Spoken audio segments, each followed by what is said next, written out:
So basically, I'm currently a registered nurse in the US, and then I'm doing my master's in nursing, specializing in adult gerontology, clinical nurse specialization. So we are looking at a nursing scholarship opportunities today. And before we start, I would like to state that most of the nursing scholarship basically follow a general admission requirement. So let's say you need your transcript, you should have a CGPA at least 3.0 and above, and then you should go to a school where English was a medium of instruction, and then you should be able to write a statement of purpose for your admission, and you should be able to get a recommendation letter for your admission from your previous university or your lecturers. So one thing about the nursing admission process in the US, it's we have a centralized application system, which is popularly called a nursing CAS. So I put all the links into the PowerPoint I'm presenting. So maybe after this one we can share it and you can have a look at it yourself in detail. So this is the nursing cast website, and then I'm going there directly to kind of show you how to go about it if you want to apply for the nursing programs in the US. So I hope you can see my screen. So I think you might have to change the sharing from the PowerPoint to you stop sharing the PowerPoint and then maybe share your the website or the Google Chrome or I mean your web browser. Then we'll see what's at that end. Today we're actually going to nursing school, so everybody just get ready. We are really going to learn as well. So everybody take your time as well. We'll be navigating screens as well. Yes, great, very good. Yeah, So the next so task is login. basically, yeah, so when you log into your Google, you just type in a nursing class. Then the first one we show is nursingclass.org. And Okay. what I have to say is we have to actually know how to give a prompt when we are searching for scholarship applications. Because if you didn't give a good prompt into the Google, you see that there will be a lot of chaff that will be coming up and you will not actually know what you are kind of going to click on.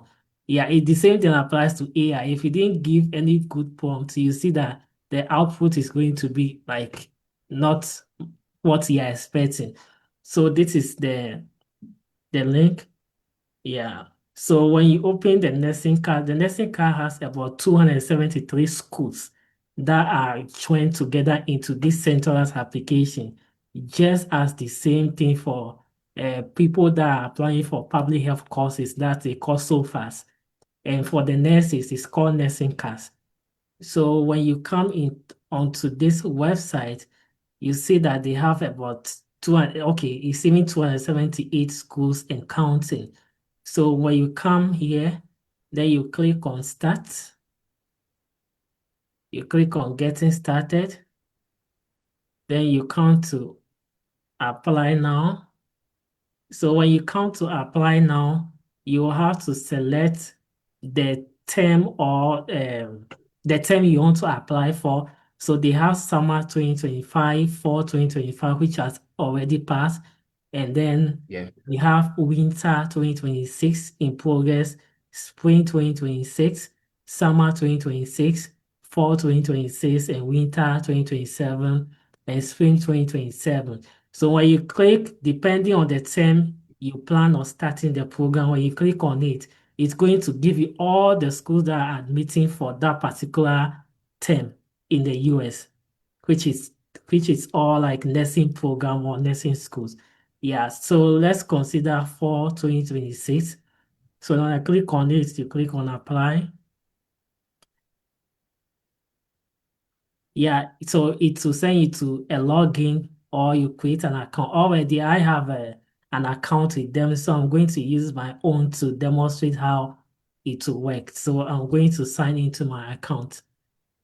Yeah, so when you see my account, I think recently I've applied for some 4 PhD applications myself, and I've so far Okay. received 2 admission interviews pending to attend. Okay. So when you come here, so you come to add program. This is the program. These are the programs here. So a lot of schools are here. So when you are focused on either PhD, so just put your points in. Then it selects the schools that are actually admitting for PhD for 2026. So you have to go to one by one based on the school. So the first one here is Augusta University PhD in Nursing. So you click on the PhD in Nursing. So they show you the requirements you need to have and the deadline for the application. So for Augusta now, we have the deadline June 15, 2026, which is a PhD in nursing. So when you scroll down, you see the requirement here. Augusta University offers BSN to PhD, which is a first degree to PhD direct, or MSN to PhD option. Or for DNP is like a doctorate in nursing practice, which is like a clinical focus of practicing nursing. But when you talk about PhD in nursing, it's more towards a research and academic. So those are the two programs. So it's the same thing when you are looking for DNP, you just type in the search button DNP and all the schools that are admitting students for DNP for fall 2026, you'll be able to see them. So you come Great. here, this is the admission requirements. So minimum of 3.0 CGPA on 4.0 skill, official transcript, CV, your essay, your scholarly paper. If you don't have a publication, you can submit a writing sample. Let's say your first degree research projects we normally did in school, you can submit that as part of the writing sample and your CV and your recommendations. Yeah. And one thing I would like to talk about here is the stated next applicant must currently hold an unrestricted RN license and be eligible for unrestricted RN license in the state of Georgia. So in this case, it's not every school that will require you to have the US registered nursing license before you apply for this program. And some schools require for it if your research focus is going to be clinical or your research is going to involve patient communication or patient engagement. That's when they will ask you to have the RN license. And some schools to give you, let's say, 1 year to pass the NCLEX to have the RN license if you are admitted to the program, or some schools don't require for it at all. So this shouldn't be a restriction for you not applying for the PhD in nursing programs. Yeah. Yeah. So basically that's the first school. So you have to do the same thing for all the schools here, like we have for either international university here. Yeah. So that's about nursing cards. And when you go up, one good thing about nursing cards is the moment you enter your personal informations and you've added another program, the nursing card system will populate your personal information into the program you have selected again. So let's say if we have selected about 5 programs over here, the nursing cards wouldn't allow you to enter your personal information for each of the programs you selected. But the moment you enter your personal information for one of the programs you selected, it will automatically populate it into the other programs that you've selected. So it makes it very easy for not wasting time in typing in all the informations all over again. I was thinking if you could do the master's example as well, even though Oh, you've done the okay, PhD, okay. so Yeah, that they so can we also have a have feel of it. the masters here. So I type in the prompt and then we have master. The first one is California State University. Louisiana State University here, and then North Central College, which is a postmaster certificate in permanent nurse practitioner program. And one thing I want to say is, as an international educated nurse, if you are applying for this program, don't apply for online programs because you will not be eligible to get a visa to come to the country to study. It's basically going to be like you have to be in your home country and do the program. And don't be applying for hybrid programs too because the US F1 visa regulations specify the the number of courses you can have online and the number of courses you should have on campus, which is face to face. Because some of the hybrid programs, most of the courses are being taken online, with few courses that are being done on campus. Let's say maybe if the course has a clinical components or practicals. Sometimes you have to go to campus once a month to do the practical, which cannot be in alignment with the F1 visa rules and regulations. So when you are applying, focus on the ones that has a on-campus face-by-face delivery of the course. Yeah. So that's about the masters. Yeah. So just let me show you what I did in the past. So one thing about this nursing class is when you have your recommenders for the first school, let's say you are taking Mr. Remo as your first recommender, and then you put his Okay. details in the nursing class. Yeah, so let's say these are my recommenders. So these Okay. recommenders have entered. If you enter these recommenders for your first school, Mm. nursing class will automatically populate it for the other schools the moment you enter the person's name. So, and one Okay. good thing about this is that there's a setting in the nursing card which is showing here, like it skill weighting references. When the recommender is submitting the reference for your first school, the person can do this setup and other subsequent application you'll be doing. The moment you enter the person's name and the email, then the recommendation will be submitted automatically. The person need not to submit another recommendation.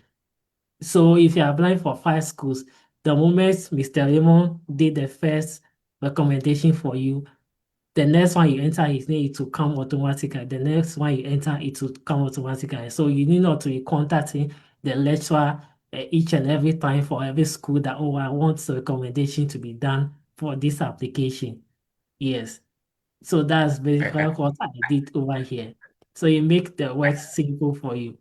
Yeah. Yes, I just want to say that this it makes it quite very simple because the challenges we have with most of our prospective graduate students is the challenge of getting recommendations as well. Exactly. So maybe the schools will start looking at having a centralized system whereby it goes across. But just like how the nurses have shown the way, I'm sure maybe the other courses will also start doing that. But that's a very good thing to hear as well. So you can continue, Mr. Benedictus. Yeah, so that's it. You have to uh, upload your documents here. So when you upload your document, it depends on every school's requirement. So some schools ask for uh, your CV, your writing sample. That's what I talked about earlier, that you can submit your first degree projects like you did in school in place of the writing sample if you don't have any publication. And if you have the USRN license, that is fine. You can upload it because when you see my portal here, it says optional, but I am Okay. having the RN license, so I uploaded it so that it will make my application very stronger. Yeah. So if you have any extracurricular activity certificate, you can upload it. So I uploaded my patient safety fellowship I did in Pennsylvania about 2 months ago, and yeah, so you can upload other documents that will kind of make your application very competitive. Yeah. Okay. So So, that's Mr. about nursing class. If there's any question, yeah. Yes, so you talked about NCLEX. I've also heard about NCLEX. I'm not of the nursing background, but can you just help for purpose of those who don't have an idea about it? Maybe somebody might want to do nursing and I want to put these tips down for the future use. So, what is the NCLEX all about so that then they know what it's actually about? Thank you. Yeah. So so Mr. Raymond, if they have a question about the, I don't know whether we have a stipulated time for question and answers, but I have the English section on my PowerPoint presentation, Very so good. I can Okay, good. actually Great. project that. Great. Mhm. So I think what we'll do is we'll go back to the PowerPoint presentation. You just wanted to show us how this showed on the web page when it is done. So we can go back to the PowerPoint presentation. And when you are done, then we can take all the questions. So please, everybody, just note down your questions so that we can have a very smooth flow of information. So Sissy, I see your hand is up. Just kindly note down your question. If there's any other thing, we'll come back. Normally, that's what we do. That's okay. Thank you very much. And please share to your friends as well. I know it's nurse's session, but sometimes your brother or sister might be a nurse, or your wife or husband. So, I mean, everybody is free to join as well. Thank you. Yeah. So these are some of the current schools that are currently accepting at the application for admissions. So I just compile them on my PowerPoint presentation. So after this, we can just look at it. Yeah. Yeah, so Great. I hope you can see my screen Yes, now. please. We can see from our end. Great. Yeah, yeah. So this is the first school on my PowerPoint presentation in regards to nursing scholarship. So when you type in the prompt, so some people find it difficult to navigate the website to look at how the things are being done. So when you come to DMP and PhD programs, but what I would like to say about the DMP is if you are uh, outside the US and international educated nurse and you want to do doctorate in nursing practice to become a nurse practitioner or prescriber, most of the prerequisite requirement is to have your RN license first because you can't enroll into the DNP program without first being a registered nurse. Yes. So if you're outside the US, if you have the RN license, you can apply for it. But most of the DNP programs are not mostly funded because that's like a clinical focus program and it's very expensive. Yes. But when you want to come into the country, you want to Japan. So the PhD in nursing is your best bet because mostly it's fully funded and then you have a monthly stipend and all that. So I mostly advise people with the BSN to consider applying straight to the PhD in nursing program if you have interest in academia and then research. Yeah. So when we come to the PhD program, so it's going to show us, yeah, what we have here. So this is the current opening application. So when you come to the admission application requirement, you see a research focus that aligns with a current faculty members' expertise. So one of the important thing you consider whenever you're applying for a PhD program is to have a research focus. Fine. If you want to go into a cancer research, HIV, you should know that, okay, you should go to the school website and search the current faculty members on the School of Nursing website and know if any faculty member does a research into your interest.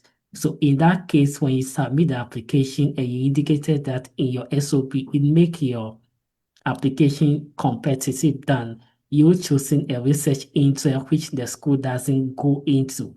So automatically they are not going to look at your application. And some schools will ask you to get uh, a faculty member to share an interest into your research focus, but some schools don't require for that. And it's not mandatory, it's not necessary. So you can just submit your application without doing that, but you have to make sure whatever you are putting your SOP aligns with a faculty member's interest.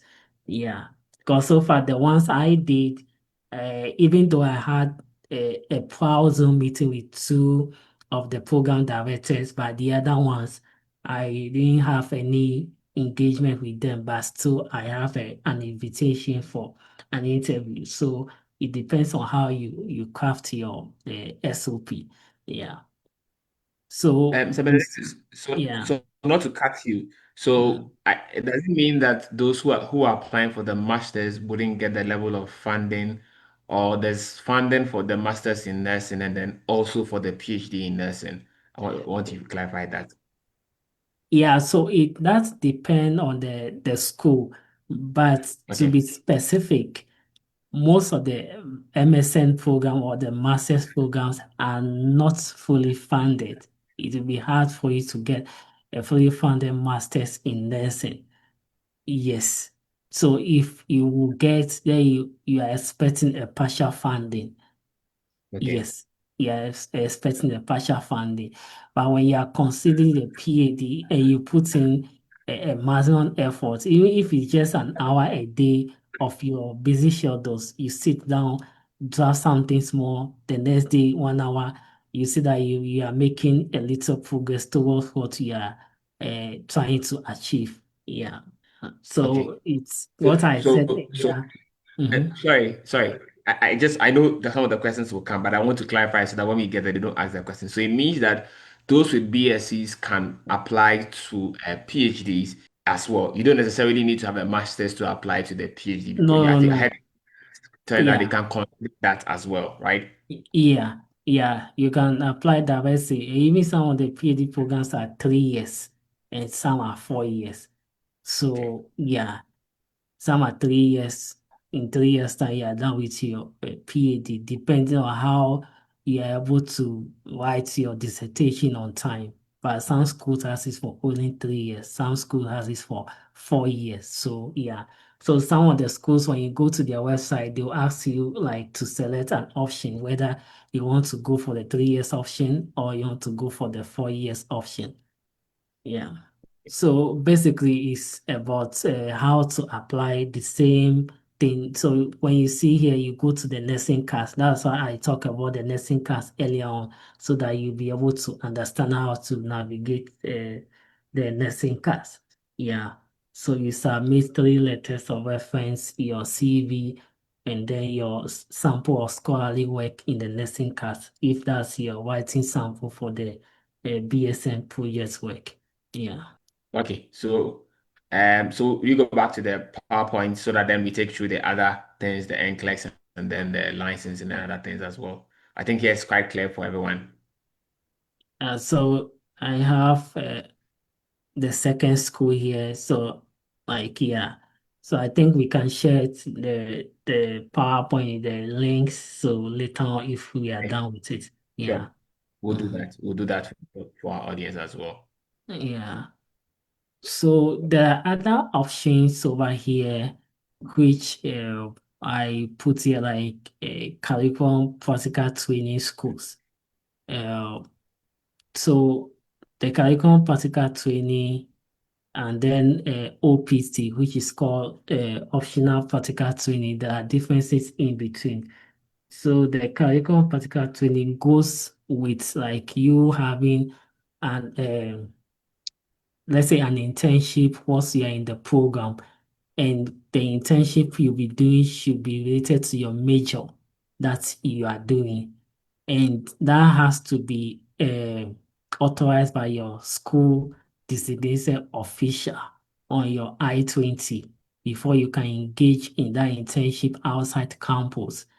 And if you do the curriculum practical training, which we normally call CPT, which is more than 20 hours a week, you have to bear in mind that after the program, you are not eligible for optional practical training, which they normally give if you finish your program in the US. So if you do CPT, which is more than 20 hours a week for 11 months, you are ineligible for OPT after your program, either your master's or your PhD in the US.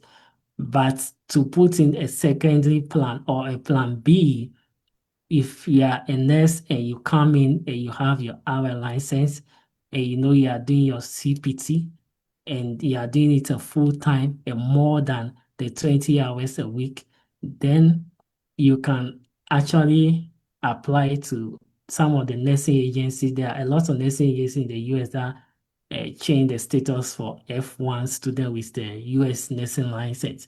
So you apply to them and they start filing your immigration document as you are in the program. So maybe currently because of the visa integration for the nursing or EB3 process, it takes like, or let's say 2 years, 3 years before you can get it. But maybe if your visa is going to expire after 3 years, then by that time you can be able to change your status because you know indirectly that after the program you are not eligible for optional practical training to stay in the country for maybe additional 1 year to do other things because you are trying to settle down. Yeah, so that should be a plan B if you are engaging in a CPT, which is a full time. Yeah, but if you are engaging in a CPT, which is like a partial, which is less than 20 hours a week, then probably you are eligible for OPT after your program. Yeah. So Okay. I, Mhm. So sorry. You really spoken. You've loaded us with information there.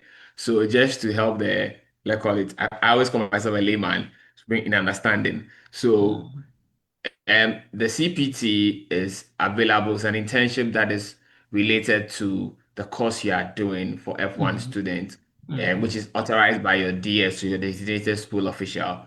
So Mhm. there are two scenarios. So scenario one, you are doing a CPT which is less than 20 hours a week. If Mhm. you are doing a CPT less than 20 hours a week, then you are eligible for OPT, which is optional practical training, which is after Your program. your program of Mhm. study, your program Mhm. of study. So if it is less than 20 hours a week for, but for scenarios whereby people would want to do their CPT to a higher level of more than 20 hours per week, they would Mhm. be eligible for the OPT, which is after their student training, maybe 2 years like that. But for those people in the scenario whereby they are faced with that, they quickly would work with people who the agencies who can help and change their work. I mean, do it legally. Whatever I am talking here is legally. Mhm. But we are talking Mhm. about legal processes. So legally Yeah. do the documentation change of their visas from the F1 state to other visa states or working visa status like the EB1 and other ones like that. I hope I got that clear. And if I got Yes. it clear, then it means the audience also got it clear. Yeah, so that's very right. So I just put these schools together. So far, these are the schools that are eligible for running those kind of programs, especially nursing program. So if you are Okay. outside the US and you have the RN license and you want to come in early, then you can apply to one of these schools. Let's say Harrisburg University.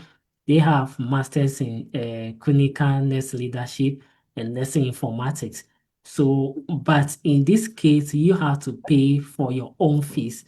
And if you come in, if you have the RN license, you can secure a job with a hospital, and the hospital give you a job offer. Then you send it to the school, and they will approve your CPT for you. That is how it works. So, as you are doing the CPT, you are running the program alongside. Yeah. So whatever is due for you as you are having the hour license, the hourly pay, your insurance, your differentials, you'll be getting those, but you have to pay for your own fees. That's why I listed this one separate to know if you have the hour license and you want to go to this particular route. Or yeah, if you don't want to apply for the PhD in nursing programs, get the funding. And then, yeah, some people would like to be in the school for a very long time. Yeah, so that's why I put this option here. for those who have the RN license to also explore. Yeah. So this one is like work and school option. And these are the schools that are kind of verified by the US immigration. These are the three I put here so far. I know about them. Yeah. Okay, so just to get you very right, because I know people. So for these ones like this, that it allows you based on certification by authorization by government for you to still be in school and be working Yeah. at a Yeah. particular Yeah. very good rate, and it's like that the two of them merge together whilst you are doing your schooling and then working together, such that if later on you have to process your documentation for the full working visa, you don't have any issues. That is why you've highlighted these three among them. So these are more like your go-to, though there might be Yeah. more, but these are the ones Yeah. that These are you are my very clear about that as well. So please, everyone, highlight this. This one, screenshot it right now. Click the screenshot, and then we are good to go. So you can continue. Thank you very much Yeah, for so this. these are my go-to-go ones that are like, yes, accredited. You can use if you have the R license, then you can come in, pay your own tuition once you do your full-time job, and then once you are getting the authorization for the curriculum practical training for the school. Yeah. So if they share the slides later, you can explore the the courses or something. Yeah. Yeah, but Okay. I can just click on one just to demonstrate or to highlight some specific information on one of the school Okay. websites. Yeah. We can do for one of them. And this is a purely practical session. So please, everybody get your notebook as well. Just make sure that today we are really going to school. And please share. So share to your friends as well. Some will say they will join, but they forgot to. So just share and then they Yeah, can join as so well. I hope you can see my screen now. Yes, please. We can see your screen from our end. So this is one of the schools website, which is called Harrisburg University. Okay. So when you look at the requirement, the second option, you have to submit a CPT work authorization request. You cannot begin working until you receive your I-20 with CPT authorization, even for an extension. So with the CPT, what happens is they give it for a particular interval. So after that Okay. interval, you have to reapply or re-upload your document for an approval. Because when they approve, it's going to be showing in your service records with the US immigration. So you need to be getting the approval before you continue. So let's say if you have a full-time job offer from an employer and the school specify on your I-20 that you should do the CPT from January to December. If after December has elapsed, you have to use the offer letter you have and then reapply to the school for the school to authorize you again to engage in it. Without that, if you are doing it, meaning you are illegally working outside campus without authorization. Yeah, that's one thing you should note about that. Yeah. So, do you have a question? Yes, I like how you are emphasizing that. Please, our brothers and sisters, we beg you, please, everything is the right way. So don't say that you are doing something backdoor, then nobody will catch you. Please, you will think nobody will catch you by the time you. So, as he said, if it has been given for a particular interval, so if you are done with that interval and you need further extension, just reach out to your DSO. They will definitely do it for you the right way and then before you do it. Otherwise, you might be working outside campus without authorization, and you know that goes against immigration rules. And maybe the next time you see you'll be at Kotoka. We don't want to see you at Kotoka. So please just follow the rules. Okay, Yeah, thank you. You so can continue. even when you go further, you see that CPT in the PhD program, PhD programs at HU are applied programs. Applied programs means like a practicalized program. So therefore, curriculum Okay. practicality may be requested by F1 students to be authorized for the required work placement tied to learning and research in the PhD course of study. and they do masters too. So PhD candidate may therefore request CPT authorization from the beginning of the PhD program. So that's like from day one you started the yeah. So that's Well, just about one of the school website. This is yeah, directly from sure. the school website. Yeah. Very good. Thank you very much as well. So we can go back to our slides. Please, I hope audience you are following. Okay, please follow. And just that's to say that we are streaming on Facebook as well. So if after the session ends, you can actually get to watch the full replay of the session as well. And we'll also upload the video onto our Dear Young Graduates YouTube channel as well. So this is always where to get as well. So you can continue. Thank you. Yeah, so this is another option here, which is nursing agency related pathways or scholarship. So we have one of the agency here, which is called Eastspring Healthcare. So I have to stop this and share again. Don't worry, we understand. Today's is a very practical session. So yeah, we are getting Yeah, used to so you can navigating. see my website, and this one will actually work for my colleagues with a diploma in nursing that are looking to come to the US to practice. So this is their official website.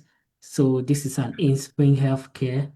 So you come to their website and they start with a screening, assessment, preparation, career launch, essential. They take you to all the needed steps that you want. Yeah. So I just want to show something. Sorry. I'm also making notes. So if you see me on my phone, Yeah, I'm also so they putting notes. have an Read option. and put So it with those with the diploma in nursing, they can consider accelerated Bachelor of Science in Nursing option. And those with the RN license already outside the US, they can consider the registered nurse license option, which is here, registered nurse apply now. So and they also assist US physicians, those who are in the US already and they are medical doctors, they also assist them.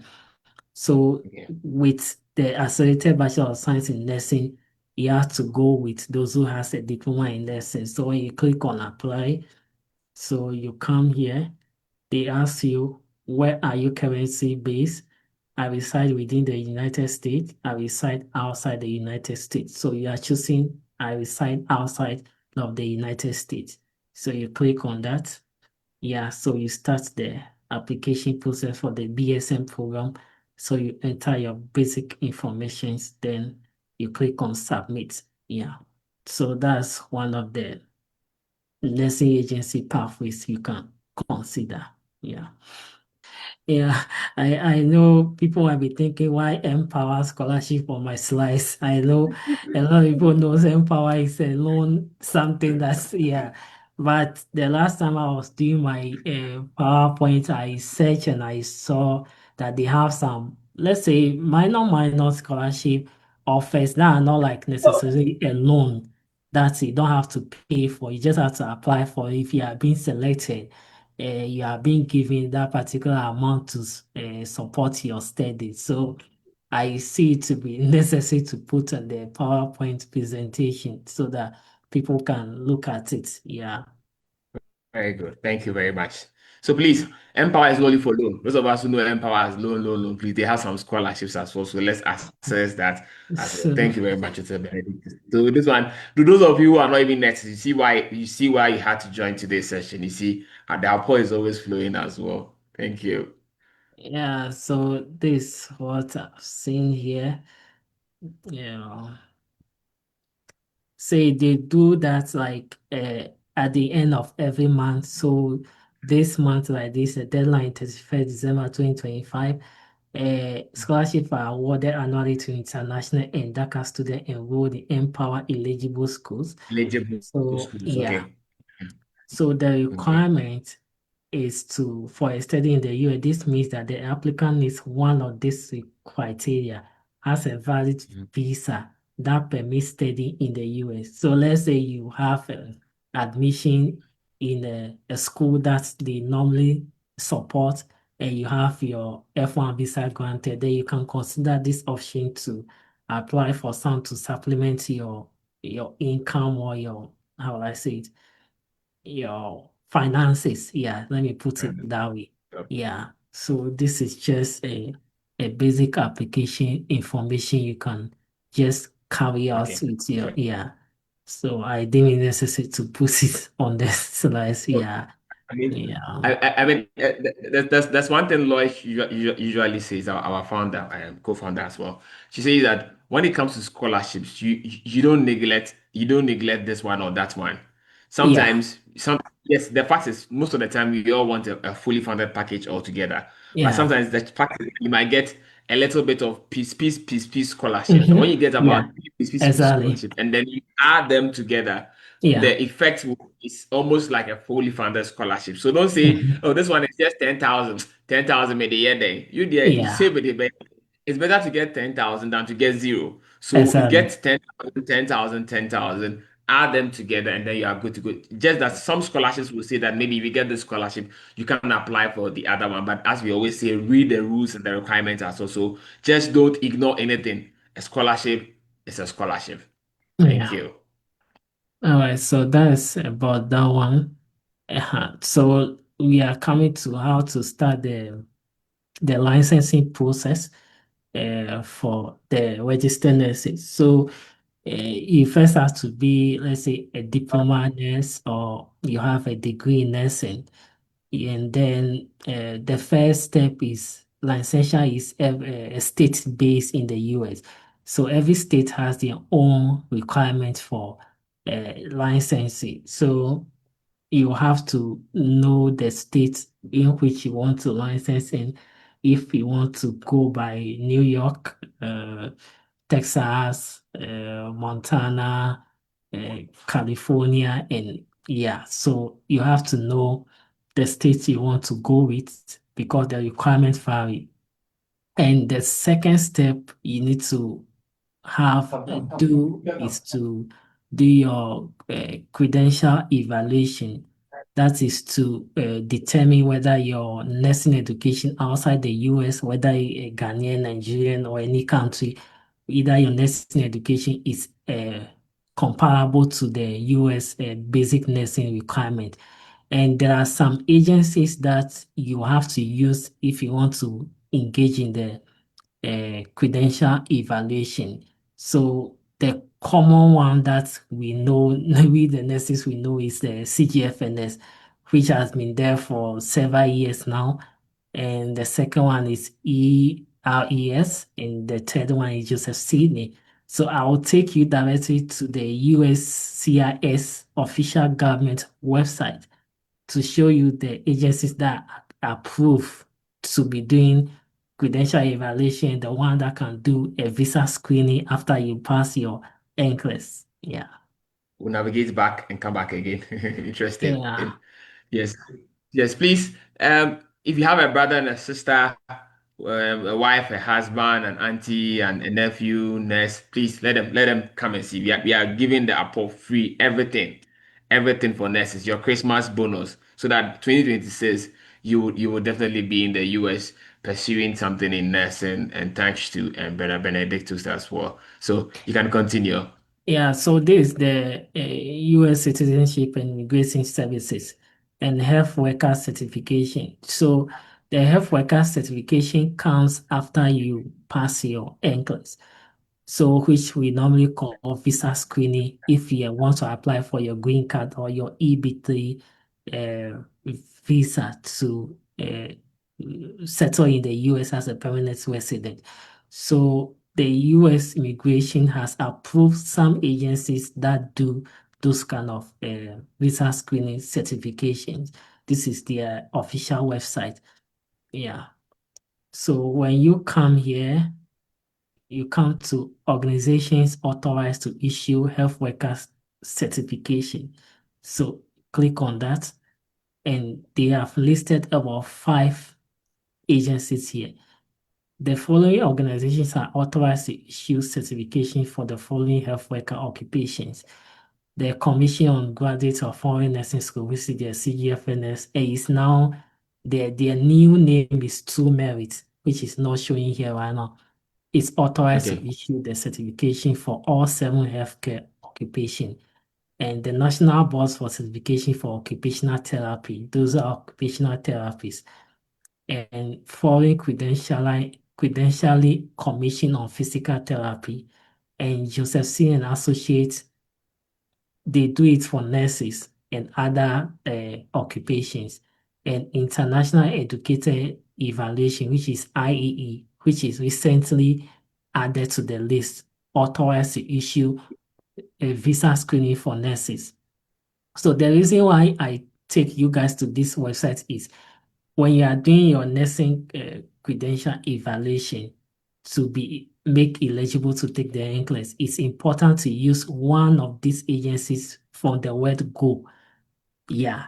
So if you want to start your credential evaluation and then take the NCLEX, you can use CGFNS for the word go so that when it's time for your visa screening, you wouldn't struggle starting all the process all over again with them because already they might have some of your informations in their system. And for some of the agencies, if you use them earlier for your credential evaluation process and you are going back for the visa screening with them, they give you a certain percentage out of the money you're supposed to pay as a second customer or second customer patronizing their services. Yes. Okay. So it's good to use one of these from the word go. Yeah. And for that being said, if you are considering the licensing state, let's say you want to go to Texas, you want to register with Texas Board of Nursing, you have to check on Texas Board of Nursing and know whether they receive credential evaluation from any of these agencies. So among these five, the first one and the fourth one and the fifth one is for nurses. They work for nurses and other occupations. So you have to know whether they accept the reports from any of these agencies. Then you can go ahead with them. Yeah. So that's from the US immigration website directly. Yeah. Okay, so sorry, if you could just go back to the slide, the web page. I wanted to make a point clear. So just to help our viewers. So what Mr. Benedict was trying to say was that now these are all portals for certification. Now it's always good you start with them from the beginning. Don't go and do your own thing somewhere, then last minute you come to them. So first thing, look through, and then their state, the licensing is also at a state level. So if Yeah. you want to maybe go to Alabama, you go to the Alabama Nursing Board and check which of these three. So preferably number one, CGFNS, number two, NBCOT. No, number one, Uh, number four. four and five, right? Yeah.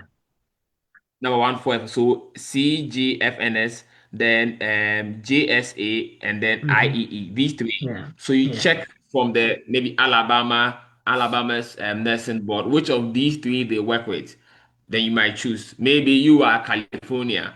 Check California's on everybody and where he or she wants to be. We there, you don't care wherever they send you. You there, you go, and yeah, you know how it is. But just know that the licensing is at a state level, even though there's a national level as well. So you don't do something that you there. Maybe you really want to go here and then you see that you are not on the right path, and just make sure that you are working with these agencies from the scratch so that everything the process becomes smoother for you because it's going to end through the visa process as well. Okay, thank you very much for that one as Yeah. well. Great. Yeah.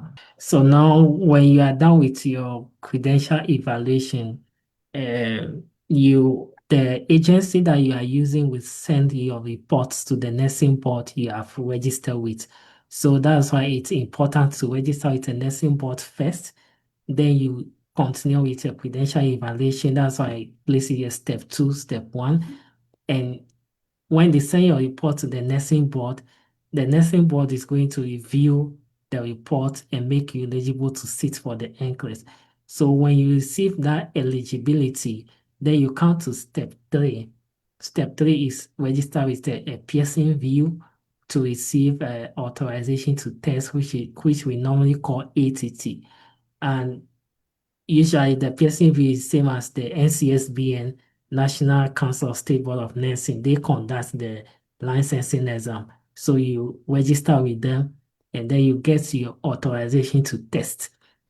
So if you are in the US, you just have to get your authorization to test to take the NCLEX. But if you're outside the US, then you have to actually take it either in South Africa or Kenya. Yeah, so those are the two centers you can take the exam at. Yeah. So just about the exam, we have to know it's a computer-based exam and it tests nursing knowledge and clinical judgment. And starting from April 1st, 2026, there's going to be a change or addition to the exam. And they are going to include a full clinical judgment model into the exam, which will be like a case study already that's inside, but they are going to be giving incomplete data, maybe incomplete lab result and other stuff to know whether you can interpret lab results to actually make a clinical decision or informed choice if you are dealing with patients. So that's just about uh, the basics of it. So yeah, so with the licensing, we call something a licensure compass state or a national licensure compass state. So that means even if you are licensed in Texas, you should be able to transfer your license to California to work. So it doesn't mean that if you are licensed in Texas, you are only allowed to work in Texas or you are going to be working in Texas forever. You can actually transfer your license if those stable of nurses are part of the national licensure compass state.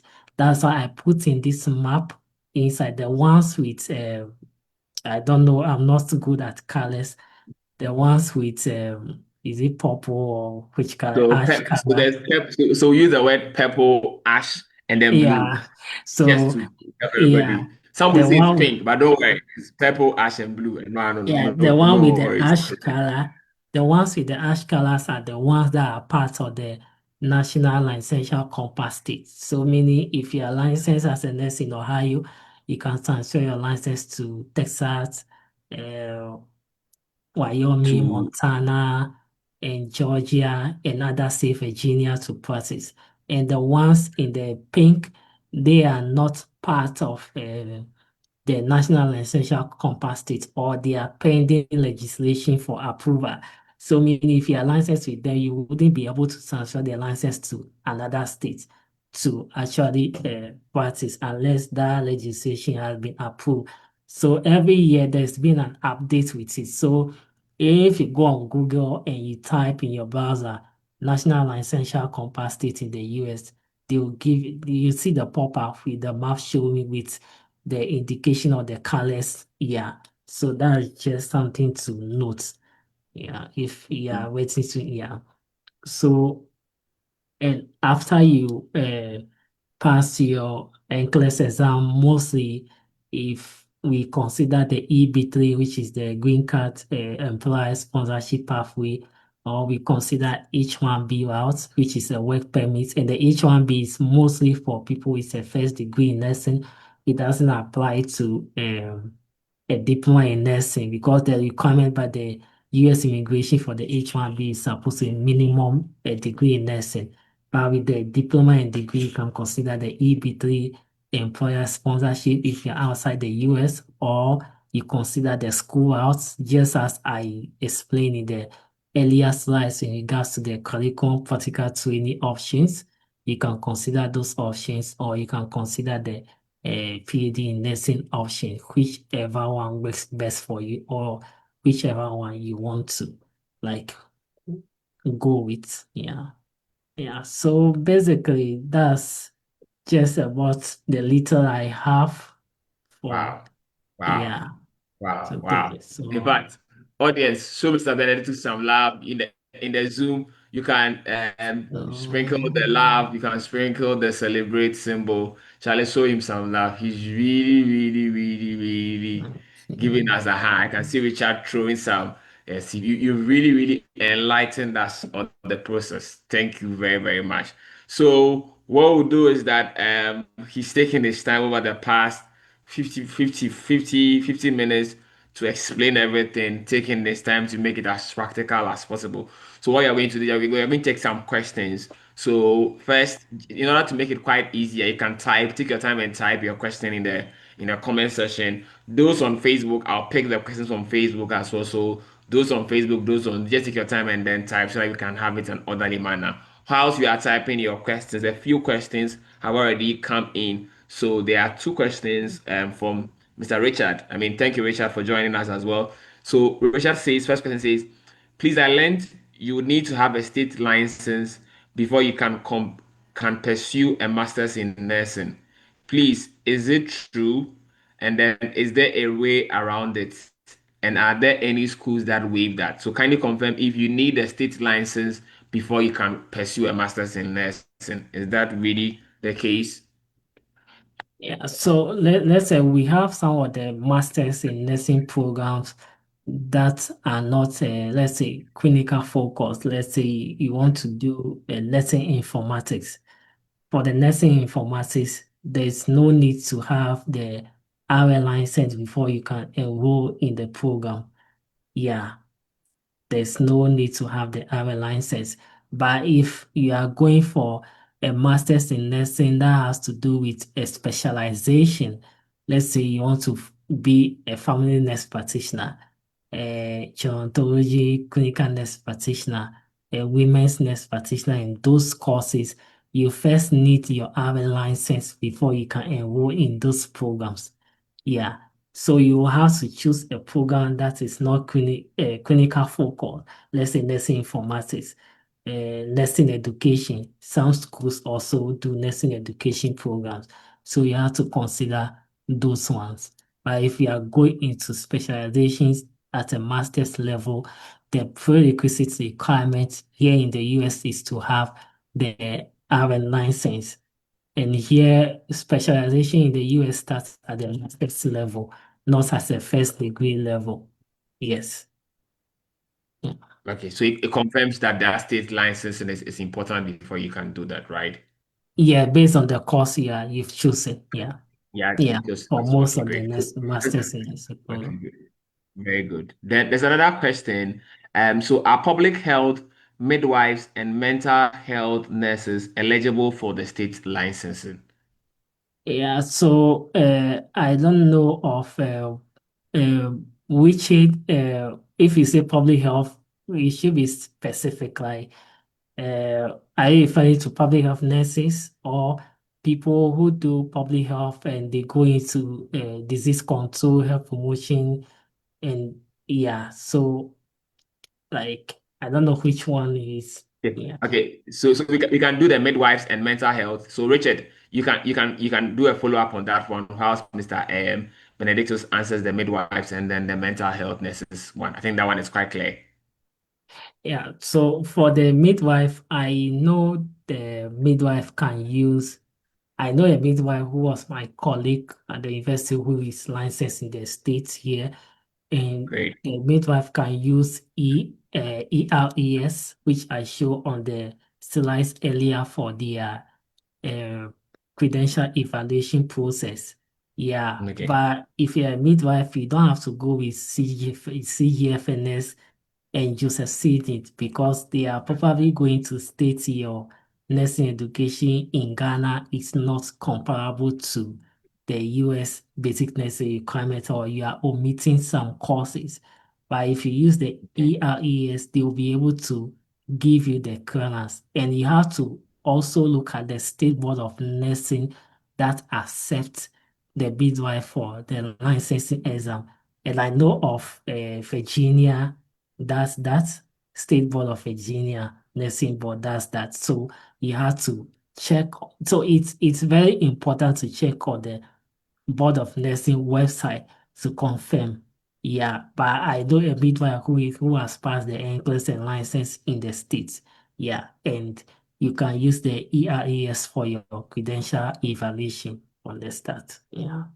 Yes. So in summary, I think the key point is that there are levels of documentation and then requirements. So take your time, as we said in our previous sessions, take your time, read. If there's anything you don't understand, you can reach out to the nursing board or the nursing licensing authority or whichever. They will give you clarification on what Yeah, to do. Don't that's the best thing to do. don't assume. Don't Yeah, assume. Sometimes we are like, oh, a say, then it will be like this. Then we'll use our mind and do it. And then later on, you notice that no, anytime you are not sure or the information you've read is not quite very clear for you, you just seek clarification. You can send an email, they'll get back to you. Sometimes they have, now due to AI and stuff, they have their live chat inboxes and stuff like that. Reach out to them, you get the clarification. Do it right. The focus is take your time and do it right. If you do it right, you'll be able to reach to the end without any process as well. Okay, good. yeah, they So we have have Sarah. their contact Okay, numbers over there you can call to actually confirm this. But I know for the visa they can use the ERES to do their credential evaluation. Yeah. So very I don't good. know Thank whether you. So also has qualified the other option though. Mm. okay, so if it comes out, I'll definitely come back to you as well. So I think okay, so since he has come back, I'll come back to another. See, so he has come back. He says, I tried health from Richard. I tried health informatics, but it's not a STEM designated program. Meaning upon graduation, I might not have a 2 year STEM OPT. Would you recommend any other master's program? So I think for him in this case, he's talking about those in public health who are trying to navigate into other areas, not necessarily the nurses. So maybe so I think Nursing. he's Oh, trying to okay. use Yeah. health informatics. He's saying that Yeah. it wasn't STEM designated program for his particular school that he was applying to, which Mm. meant that he might not get the 3 year STEM OPDD. So would you recommend any other masters as well? Please, the questions can continue coming. As he answers, we'll continue. Yeah. So if Richard has a let me say a first degree, then the best option for him is to consider the PhD level. Because that's the, even though you might see the application process to be cumbersome or kind of being competitive, but I think that works best if you have your first degree to consider. Yeah, because with that you should be able to have uh, an extension after your program, and then you have at least a large number of years to do your program and figure out any other option that you have. Yeah, some people finish their PhD and they start with a postdoc programs which allow them to stay in the US, and some goes to the EB2 visa application process, which is like a national interest waiver process. And if you are into a PhD programs and you are doing research and all those kind of stuff, and those are some of the things that are be considered in your planned future endeavor, how you want to advance the healthcare system in the year of what you plan to do after your program. Yeah, so those are the options that which you might consider. But for me, that's the one that can give maybe even the full funding, and then like yeah, better option than focusing on only the master's area. I know a lot of people have the idea that PhDs are difficult, getting into the program is difficult. Yeah, it might seem like that, but if you put in the effort, do your documentation, compile your document very well, at least you should be able to get into one of the schools. Yeah. People That's what. don't even have any publication, but they are admitted into PhD programs. Yeah. So The, not, yeah. the, So, the so I fact of the think matter, that the should schools be a are best actually option looking for at Richard. the schools are looking at your potential. They are looking at what you are bringing on board. And as you said, Yeah. if you take your time and put in the effort, do your documentation and Mm. stuff together, you definitely can. And the good thing, I think, when you were talking about the CPT, that even with the CPT, you can even have your CPT authorized when you start your PhD. So, like for that 4 years of the PhD, you can still be doing your CPT within that period to balance all of this as well. So, I think, Yeah, that's as the approved CPT schools. yes, approve CPT school. So Yeah. don't run away from PhD, okay? Please don't run away from PhD. Okay, so another question from Sarah. Sarah says, thanks very much for enlightening us this evening. She said, I'm a midwife. I practice in the Republic of Ireland. as a registered midwife. So this is from Ireland. So I told you, dear young graduates, we are global. So from Ireland. So I practice a midwife practicing from in Ireland as a registered midwife. I have a BSc in midwifery and a background of data science and analysis. Is there a chance for me to pursue masters, probably in data science or public health in the States, and practice as well as a USRN? So if you Was have the question a, quite clear? yeah, it's okay. I'm even looking at the question on my side. Yeah, so you have a BSc in midwifery already. Yes, you can use that to pursue your masters. Yeah, but one thing I specified when I started the presentation, most of the masters that clinical focus here are not mostly fully funded. That's one thing you should consider. So if you have the, let me say, financial muscles, let's say as a midwife, you want to go into uh, women's health, nurse midwife specialization. That's how they call it over here. It starts at the master's level. Yeah, you can consider that to pursue your master's and then practice as a USRN and then to take your increase in practice. But with the midwife, it's limited. So that's why I say you have to use ERES for your credential evaluation from the beginning. And I know of Virginia, which is the state of nursing that consider that for making a midwife eligible to take the NCLEX. But you have to do your due diligence to communicate to the nursing board and verify from the nursing board website. And one thing too is if you are using the credential evaluation agencies, they also list the nursing boards that accept their credential evaluations on their website. So if you are using just a senior and associates or CGFN, if you look at their website, they will tell you these are the nursing boards that accept their credential evaluation reports. Yeah, so when you see it, then you can go back to the nursing board website and confirm whether it's the same thing. Because I believe each and every day they keep on updating licensing Very, very informations. true. Yes. So you have Very to true. verify. Yeah. And Yes. with So the BSc in midwifery, you can actually even do your PhD and look at a research focus on maternal health and child health. Yeah, those areas too as well. Yeah, which is related to public health area. Yeah. Yeah. So I like a very key point you said that the rules are always being updated and upgraded. So please always check and always verify. Do your due diligence as well, and then you are good to go as well. So I'll pick another a question this time from Facebook. So from Facebook we have Barbara. Barbara, shout outs to you in Facebook, watching us live. Says with regards to nursing, can you pursue masters in nursing right after degree, or you need to work for some years before? Say with Oh no, regards to students. Okay. you can do that right after your first degree. You don't need to have any experience per se. Yeah, because I know some students, like friends I have here, that completed their BSc and the next year they are enrolling into a family nurse practitioner program. Yeah.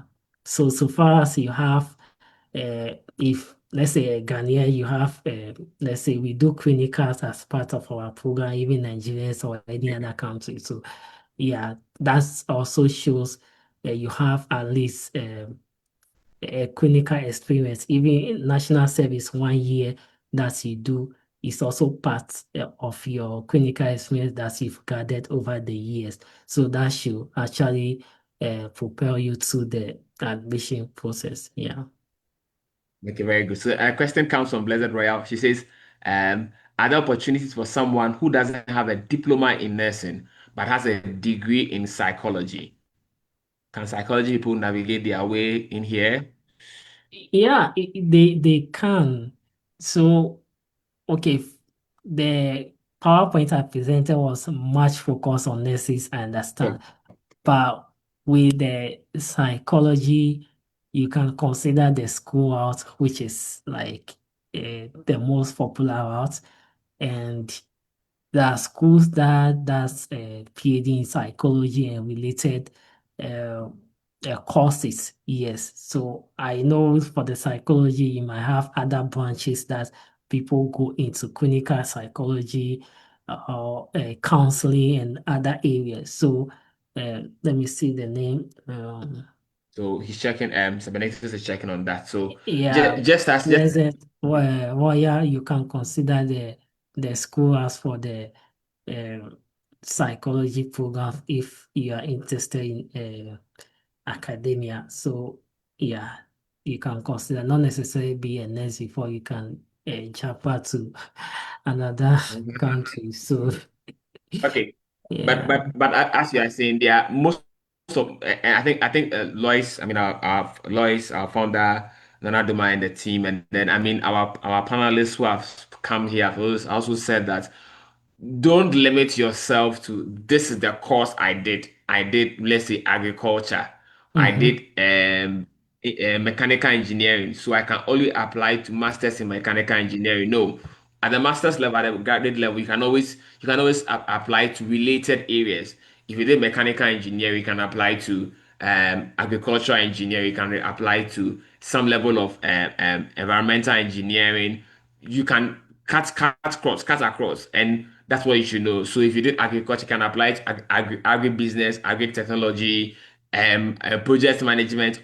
There are many things as well. So don't limit yourself. And in the era of AI, sometimes when you get short on ideas, you can give a very good prompt to ChatGPT. I'm a student who have this background in maybe a BSc in agriculture. I want to look for possible programs I can apply to. It will give you some possible programs you can apply to.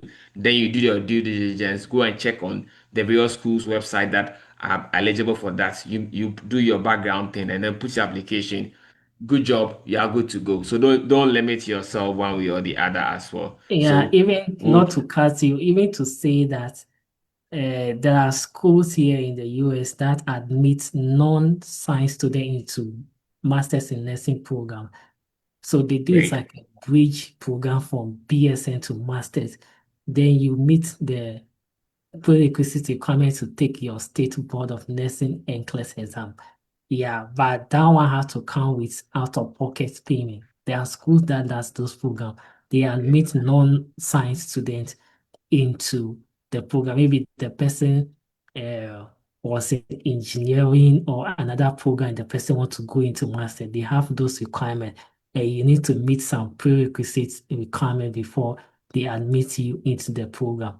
And mostly they specify some of the prerequisites requirements you should take shouldn't be older than 5 years. When it's Okay. within that interval, you might be considered to enroll into the program. I've forgotten to add some of those schools, but it's here. Don't Yeah, worry. It's here all there are it's all several good. ways for you to become come into the nursing profession if you meet the requirements here. So Okay, very good. So a question from City Camps. He says, "Good evening. Thank you for the presentation. Please, which one is easier to come to US from Ghana? Is it through the education route or writing, I think, NCLEX from your home country?" He says, "I have a BSc in nursing and practicing as an enrolled nurse in Ghana." So he's asking which routes? Is it the through the education route or through writing the NCLEX from the home country? Which one is easier to come to the US? I can see your smile. well, I might say the school out might be uh, the easiest to me to say, yeah, if you are in your home county and you want to pass to the the NCLEX route or to write the NCLEX, I understand some people don't have the uh, financial stability to sponsor their own NCLEX process because of one or two reasons. And there are some people that can do that themselves. So if you can't do that yourself and you want to come to the NCLEX route, so many you have to sign up with agencies that are out there that they can sponsor your NCLEX process, your evaluation to the extent of taking your exam either in South Africa or Kenya. And when you pass, you will have to wait for them to file your EB3 visa for you, get the approval. So it's going to take like 2, 3 years before you should be able to move out of your your county to where you want to come and practice. But if you can have, as I stated, it's about determination, having a focus. At least you are busy, yeah, but as an hour or two off out of the 24 hours, if you use that to focus on the school out, if you want to use that, yeah, every day you just maintain a notebook for some of the few schools you want to apply for, making sure you meet the requirement and indicate their deadlines and what document they are requesting. So even 2 hours, you are able to do that every day. You should be able to like meet your target. So I would say the school as might seems easier as keep the question she asked and the NCLEX too. Yeah, because you have to study because most of the questions that are being set are being put out based on the nursing practice in the US. So with the international educated nurses, find it a bit to get familiar with some of the terms, some of the equipment they use and all that. So that also comes with an intensive studies for the NCLEX. So it's we are different individuals. We have our strengths and limitations and all that. So you have to weigh your yeah, which one can work best for you. But I think the school arts can work best for you if you put in the effort to. So the school arts, you don't just have to be applying to schools without actually putting a very competitive application. If it's two schools you want to apply for, you make sure you do everything right. Like you put in a very strong application. Don't just be applying, submitting application, submitting. At the end, it's like you are getting rejection, and you'll be like, oh, I've done Um, this, it's not working for me. But there are some things that you actually didn't work on right. Yeah. So if it's only two or three, like yeah, take your time and then do the writing. Yeah. Yeah, I think people have an analogy that it's a numbers game. Yes, it's a numbers game, but even in a numbers game, you have to do it right.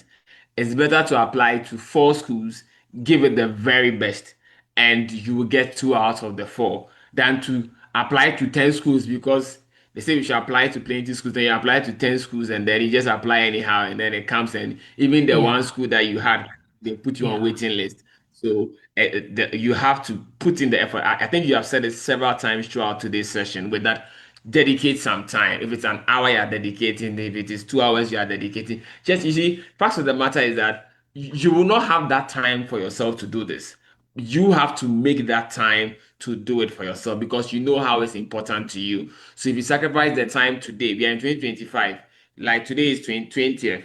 We have 11 days. We are entering the Christmas. As people are going to parties, you can decide that this year I will not enjoy the Christmas party. I will enjoy the parties at my home as I'm working on my NCLEX and then my nursing stuff or my study abroad stuff and you work on it. By the time we reach 31st, you should have been able to do three, if you are doing just normal school application, you should have done about three school applications very well solid so that you know that by God's grace. But if you join everybody, Charlie, you are going to stadium, you are going to stadium, you are going to conference, everywhere you are going, you will not have the time to do it. Just put in the effort, as all our speakers have said all throughout the year till now. Put in the effort. If you put in the effort, you are definitely going to get the results. I think the questions are done for us on Zoom here. I've checked Facebook again. There are no further questions there. Lois, if you're in the background, if you want to say something to Benedictus, I would give you that opportunity to say a few words to him as well. Maybe she might just want to be quiet today as well.